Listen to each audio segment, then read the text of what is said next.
دلوں کو اچھا کرنے کے مختلف اعمال لکھے ہیں کہ جن اعمال کے کرنے سے انسان کا دل اچھا ہو جاتا ہے. اس میں وہ فرماتے ہیں کہ مجالست الصالحین، سب سے پہلا عمل جس سے کہ دل سنورتا ہے، نیکوں کی صحبت.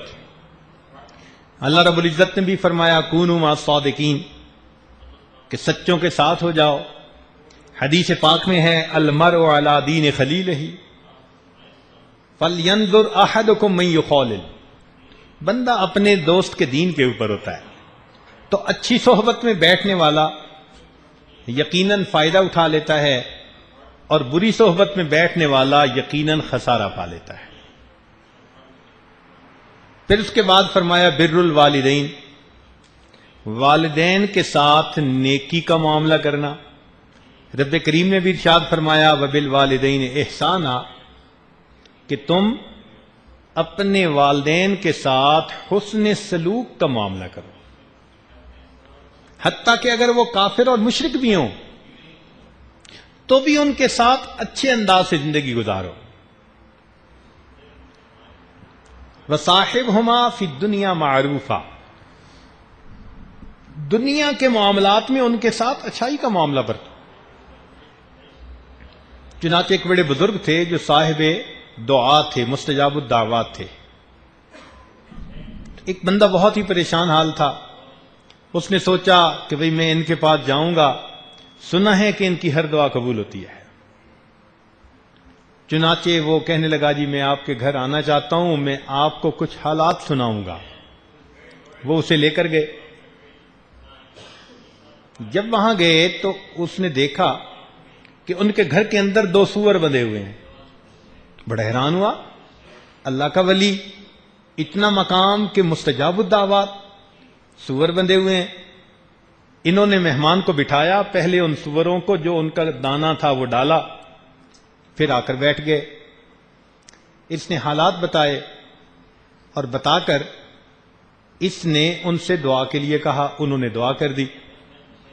جب ذرا بات بڑھی تو اس نے پوچھا کہ جی آپ کو اللہ نے یہ مقام دیا، بڑے بڑے مشائخ نے تصدیق کی، یہ آپ کو مقام کیسے ملا؟ تو اس وقت ان کی آنکھوں میں آنسو آ گئے. کہنے لگے تم نے دیکھا کہ جب میں آیا تو میں نے 2 جانوروں کو دانہ ڈالا؟ کہنے لگے ہاں. کہنے لگے وہ دونوں میرے ماں باپ،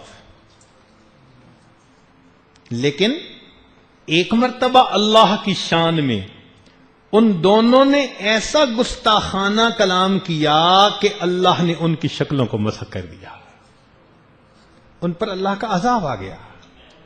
میرے تو ماں باپ تھے نا، میں نے ان کی خدمت کو اسی طرح جاری رکھا، اللہ نے ان کی خدمت کے صدقے مجھے مستجاب الدعوت بنا دیا.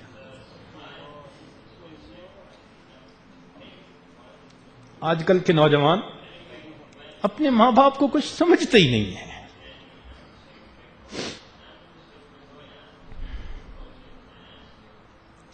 نمبر 3 فرمایا الابتعاد من اہل الفسق والمعاصی، الابتعاد عن اہل الفسق والمعاصی، فسق و فجور والے جو لوگ ہوتے ہیں ان سے الگ رہنا. اور یہ تو ہم روز اللہ سے وعدہ بھی کرتے ہیں، روز اللہ سے وعدہ کرتے ہیں، اور مزے کی بات باوضو ہو کر وعدہ کرتے ہیں. اور بھی عجیب بات مسجد میں کھڑے ہو کر وعدہ کرتے ہیں، اور بھی عجیب بات حالت نماز میں وعدہ کرتے ہیں، روز وعدہ کرتے ہیں. وتر میں کون سی دعا پڑھتے ہیں؟ وَنَخْلَعُ وَنَتْرُكُ مَن يَفْجُرُكَ، اور صبح انہی کے ساتھ دوستی کر رہے ہوتے ہیں. یہ بروں کی دوستی بندے کو بالآخر ڈبو کے رہتی ہے. صحبت صالح ترا صالح کند، صحبت طال ترا طال کند.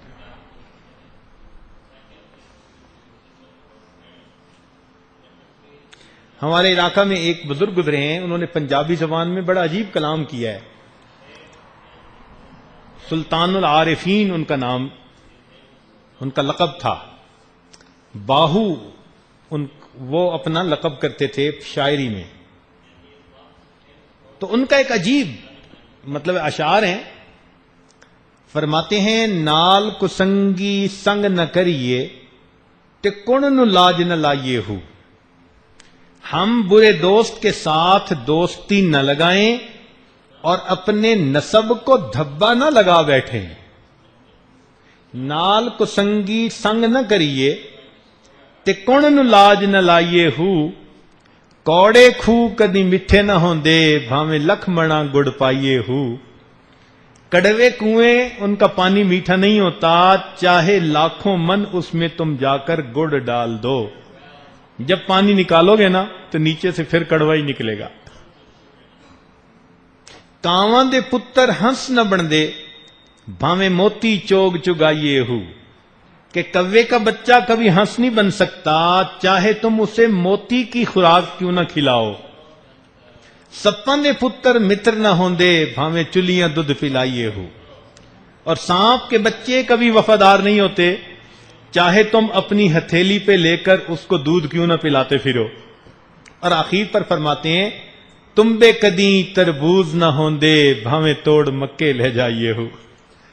ہنزل ایک پھل ہے، دیکھنے میں تربوز خربوزے کی طرح ہوتا ہے، اتنا کڑوا کہ اگر صبح کے وقت اس کو اپنے ہونٹ پہ آپ لگائیں تو شام تک کڑواہٹ ختم نہیں ہوتی، اتنا کڑوا ہوتا ہے. فرمانے لگے کہ جو اس طرح کا ہوتا ہے نا اس کو تم لے کے مکے بھی اگر چلے جاؤ تو جا کر تربوز بننے سے وہ رہا.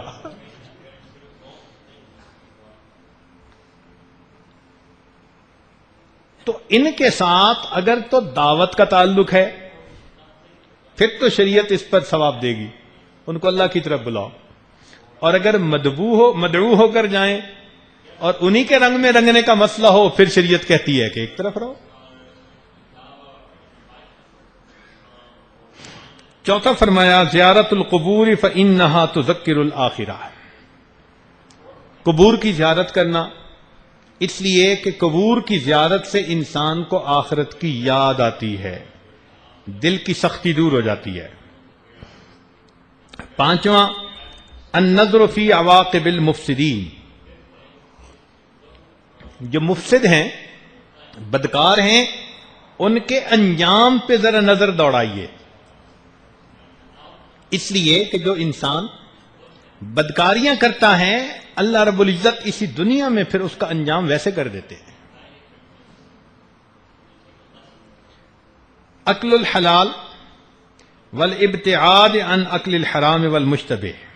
حلال کھانا اور مشتبہات سے اپنے آپ کو بچانا. اللہ تعالیٰ فرماتے ہیں یا ایھا الرسل کلوا من الطیبات واعملوا صالحا.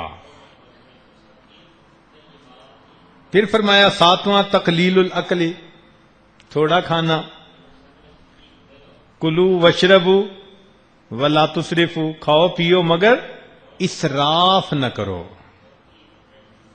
آٹھواں الاکثار من الصیام والتتابع بین الحج والعمرہ. کثرت سے روزے رکھنا اور کثرت سے ایک کے بعد دوسرا حج اور عمرہ کرنا، اس سے بھی انسان کا دل منور ہوتا ہے. نواں کہا قیام اللیل و احیاؤہ بالعبادہ. راتوں کو جاگنا، اللہ کی عبادت سے اپنی رات کو منور کرنا. الدعاء و اغتنام اوقات الاجابہ. دعا مانگنا اور جو قبولیت کے اوقات ہیں ان سے فائدہ پانا، ان میں دعائیں مانگنا اللہ سے.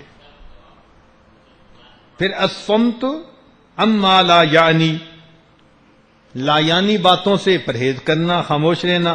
من صمت نجا. الخلوہ بالنفس و محاسبتها، جس کو ہم مراقبہ کہتے ہیں کہ تنہائی میں 15 منٹ آدھا گھنٹہ بیٹھ کر اپنے آپ کا محاسبہ کرنا. حاسبوا قبل ان تحاسبوا، تم اپنا محاسبہ کرو اس سے پہلے کہ تمہارا محاسبہ کیا جائے. پھر العلم بان اللہ مطلع علی الاقوال والاعمال، یہ جاننا کہ اللہ تعالی ہمارے اعمال اقوال کو جانتا ہے. الصدقۃ و معرفت احوال الفقراء والمساکین، اللہ کے راستے میں صدقہ دینا، المحافظۃ علی الصلوات، نمازوں کی پابندی، قراءۃ القرآن بالتدبر والتفکر فیہ، سوچ سمجھ کر اللہ رب العزت کے کلام کی تلاوت کرنا، التفکر فی مخلوقات اللہ تعالی، اللہ کی تخلیقات کے اندر غور خوض کرنا، اجتناب المنکرات والملاہی، غفلت والے کام اور منع کیے ہوئے کام ان سے بچنا، اغتنام الاوقات بالنافع من الاقوال والاعمال، اپنے اوقات کو اچھی باتوں اور اچھے کاموں میں لگانا، اور 20واں فرمایا المعالجہ بالاطباء الروحانیہ، جو روحانی طبیب ہیں ان روحانی اطباء سے اپنا روحانی علاج کروانا۔ جیسے کوئی بندہ دل کا مریض ہوتا ہے، دوڑتے ہیں نا ہارٹ اسپیشلسٹ کے پاس، کبھی آئی اسپیشلسٹ کے پاس گیا، کبھی نہیں جاتا، کبھی ڈینٹل سرجن کے پاس گیا، جی میرا ہارٹ پیشنٹ ہوں میں ڈینٹل سرجن کے پاس ہے، ہنسنے لگیں گے۔ ہارٹ پیشنٹ کے پاس، ہارٹ پیشنٹ ہمیشہ ہارٹ اسپیشلسٹ کے پاس جائے گا۔ تو جو روحانی طور پر ہارٹ اسپیشلسٹ ہیں ان کی صحبت میں جا کر اپنے دل کا علاج کروانا۔